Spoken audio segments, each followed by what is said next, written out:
Shalom, brothers and sisters. Welcome to this episode of Juan's World. I'm your host, Juan Salsada, and today we will be looking at an experience of my own. It's one that scarred me deeply to the deepest, darkies. I'm out of it. We're gonna be looking at just a scary experience I had with sleep paralysis. As always, go follow my social media accounts. My Twitter, Juan's World Podcast, my Instagram, Juan Sauce Writing. They both, they'll give you updates on everything you need to know, upcoming events, or what's going on with my writing pieces and all that, as I'm kind of gearing up to start doing my kids' book. Before I do my novel, you should be getting a little bit more updates about that, because that's going to be taking place here pretty soon. Let's see what else. That's about it for now. I'm just one little thing at a time. Getting finished with my second draft of my novel, which is pretty nice because it frees up a lot of thinking that I don't have to do. For December, I'm probably gonna start doing my second novel here soon, the sequel to the book, which I'm pretty excited about. My biggest struggle is trying to put him in the right place, starting out this next one. I don't want to give anything away, of course, because the book's not even out yet, but I feel like it needs to start with a bang. It has to give you a new perspective on someone who you think you already know. I don't know. It's just me thinking for when the sequel comes out. So anyway, one day I was chilling in Spanish class. We were learning the A B C's. I started getting a migraine. Kind of just hit me out of nowhere. I get these blind spots where I can't see anything out of one eye. I can't concentrate. My eye just keeps starting back and forth. Not really. It's not that bad. But I cannot see. And that sucks because I enjoy my sight. That is why I wear glasses. If I didn't want to see, I wouldn't wear glasses. And that would take away my sight because I am very blind without my glasses. So I took an Excedrin on the way home to help with migraine, which I'd never taken before. But I did have pretty frequent headaches, so it didn't surprise me when my mom offered a new medication to take. Which is kind of nice. Always willing to try those things that might help with my headaches, my head wounds and injuries. And after that I slept for another hour. I heard my brother coming in, which means he just got home from school. He's 5. You always gotta look out when you got little kids running around your house. You don't know if they're gonna be some little sinister babies or something. Of course, the older ones always get possessed too. That's pretty common. It's not really too out there for that to take place, because we got all these hormones and people get crazy. They start doing crazy things when they're teenagers. And so when they become possessed, you can't really feel it. There's ooh, little Jimmy's acting up. He's getting a little crazy on us.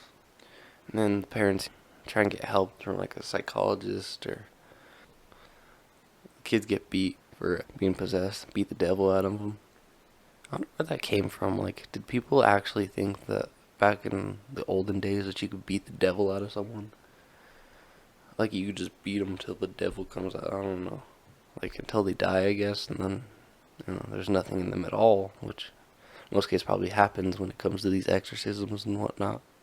But anyway, so I slept for about an hour, and then I heard that people were in the house. I was just laying there, my face turned towards the stairs coming, that go down to the basement, which is where my room is located, and I could see the stairs from my room where I'm sleeping. And there's this freezer we have right there, right by the stairs.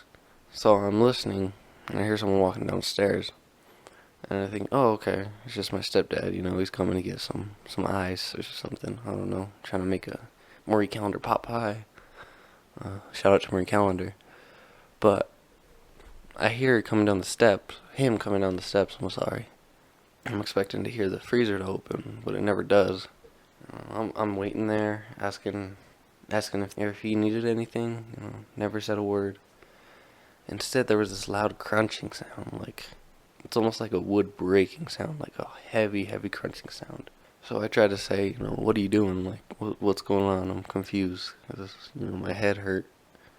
He was just standing right there, being kind of creepy. And that's when I opened my eyes, and there was a black figure standing about 2 feet from my bed on the side facing the stairs. He's about where my torso is, but a little bit further from the bed. At this point, I try and scream, but I can't scream. It's it's almost like you're choked up for words, but it's a constant choke up. So you're just sitting there, and you can't make any noise.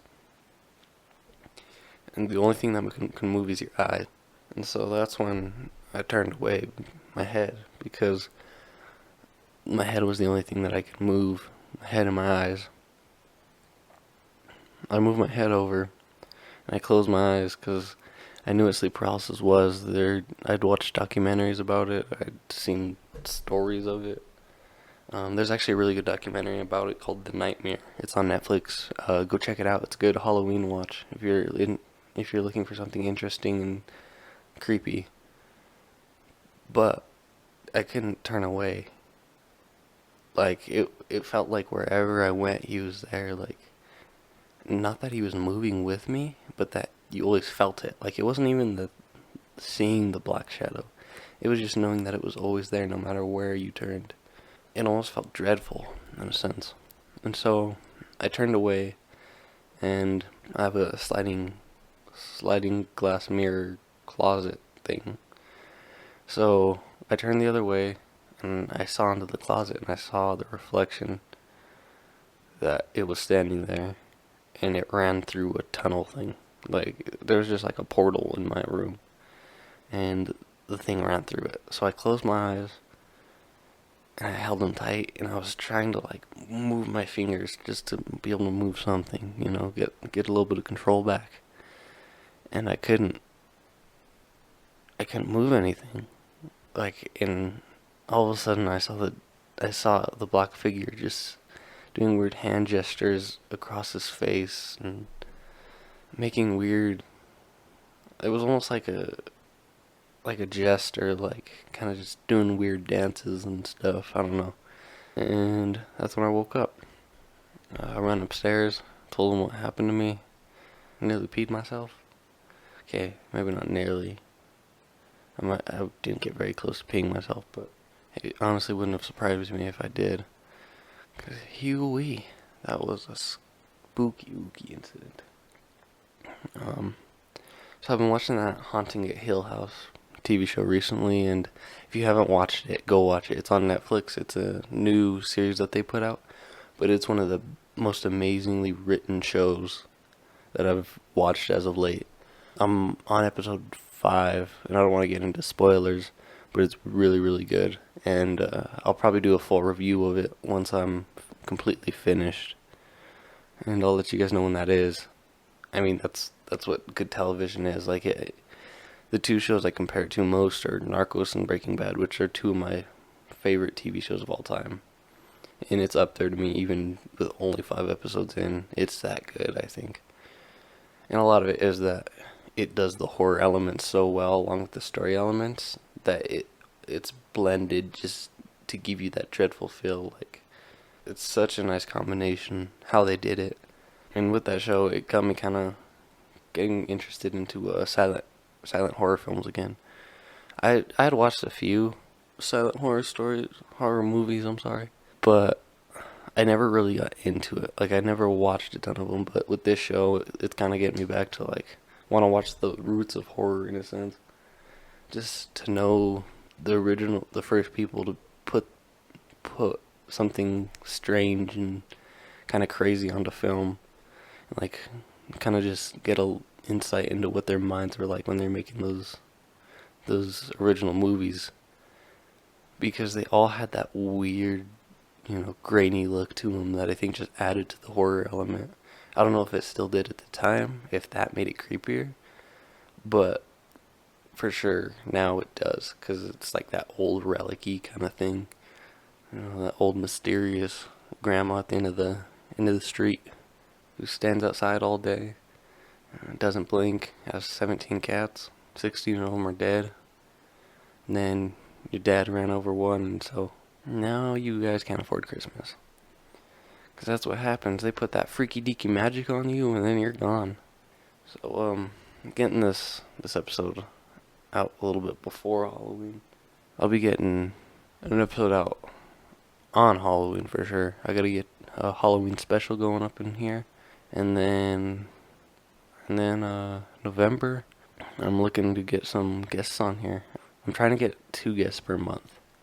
I think that's a healthy number. I keep saying I'm gonna get guests on. In October, I was just trying to do the whole horror thing, and it gave me some time to test some equipment, and I think I'm ready for it. But the first guest we're gonna have is Nate Feingold. I talked about having him on the first episode, but now it's finally gonna actually happen next week. A little bit special. You guys are getting 2 episodes this week, which is, if you consistently listen to this show, that'd be nice. Be sure to tag all your pictures, all your tweets with Juan's World Podcast. Let's get this community growing. Let's get bigger. I really just need that clout. You know what I'm saying? Someone needs some of that money, that dinero, that cheddar cheese. So if you guys can spread the word, that'd be very helpful. And I'm gonna try and get out episodes consistently every week. That's my goal. Unless something special is happening, then I'll do it. I'll probably stick to a normal episode and then a special episode like this week. So with Halloween, this is my normal episode, but then Wednesday will be my spooky spooktacular, where we talk about a true horror event that actually happened in my family, and it was documented by my great uncle Wilfred, who experienced this firsthand, and it sounds pretty crazy what kind of happened, and so I'm going to talk about that on here for the Halloween special. It's not necessarily like the most jump at you scary, but it'll keep you up at night sort of thing. And I don't know, maybe being that I'm related to the people in the story and I know them personally, it added a little bit more, but I do definitely think it's worthy of talking about and worthy of mentioning, because that it actually came from a book that he wrote, just all about our family lineage and where we all came from and stuff. And it's a really fascinating book, and he put a lot of time into it, so I feel like I should honor that in a way that I think he would be okay with. And he passed away, but it's important, I think, to honor the memory of someone, especially when they do something like that. I don't want that, I want people to continually read that and be interested in that, even if they aren't in our family. I feel like there's ways for people to find interest in that sort of thing without having to even be related to the people, and I think the scary stories was a good way to do that when he had included that into the book. But that's what drew me in at first, because I first read those when I was in 4th grade, and I recently just kind of started browsing through that book again, and just the attention to detail he put in that was pretty amazing. Alright, well, this was a little bit of a shorter episode. Not much to say, just pretty tired, couldn't get a lot of sleep last night. Had the ideas flowing. But that'll do it for this episode of Juan's World. Thank you so much for listening. Be sure to check out my Twitter, my Instagram, and get the word out. Let's get some more listeners up in here. Open this bee. Thank you very much for listening. Get the word out. Let's get some more listeners up in here. Open this bee. Thank you very much for listening.